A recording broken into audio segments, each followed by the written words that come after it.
Looking for a fast-charging, ultra-responsive stylus for your iPad?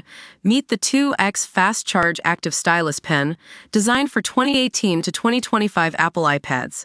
Take your creativity and productivity to the next level. Click the link in the video description to shop now on Amazon.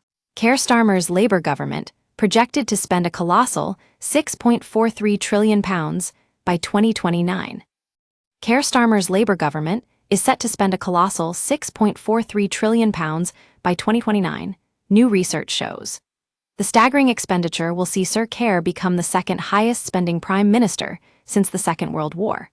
4 of the 10 biggest spending years in that period will be during his time in office. Analysis by the Taxpayers Alliance reveals that the government is expected to spend an average of 45% GDP per year. This is only just behind Boris Johnson, at 45.4% GDP. But Mr. Johnson's numbers are distorted by the pandemic years, meaning that of the 10 financial years with the highest spending since 1948, Sir Keir will have presided over 4 by the end of the Parliament.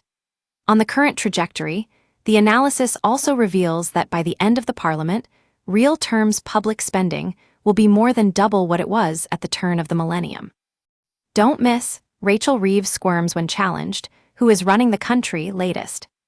It will mean that by 2029-30, public spending per household is set to reach £45,184, up from £43,670 in 2024-25. The Taxpayers Alliance's debt clock shows the UK's national debt, using the definition of public sector net debt, excluding the Bank of England, growing at £6,284 per second, or £543 million per day. John O'Connell, chief executive of the Taxpayers Alliance, said, "The talk of spending cuts in the upcoming spring statement shouldn't fool anyone given the terrifying trajectory of the size of the state. Even if Reeves manages to trim some of the fat on Wednesday, the reality will still be one of austerity for taxpayers and prosperity for the public sector." Labour must not allow some sensible decisions on quangos, government credit cards, and welfare to convince them that they've done any more than the bare minimum in recent weeks.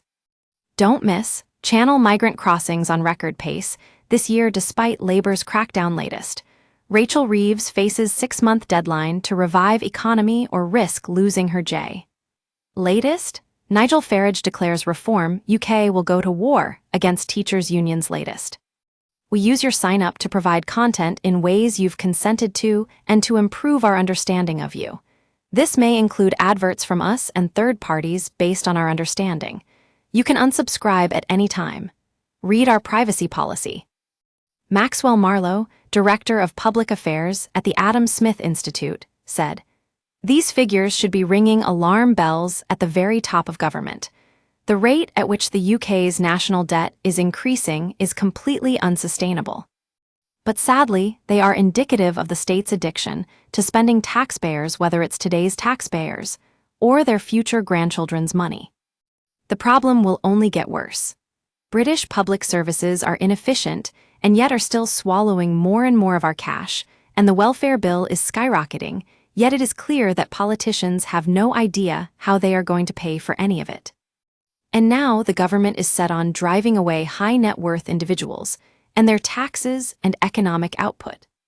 The government must radically deregulate the economy, abolish wasteful quangos, cut the welfare bill, in particular the state pension, and encourage more wealth creators to come to the UK as a matter of urgency.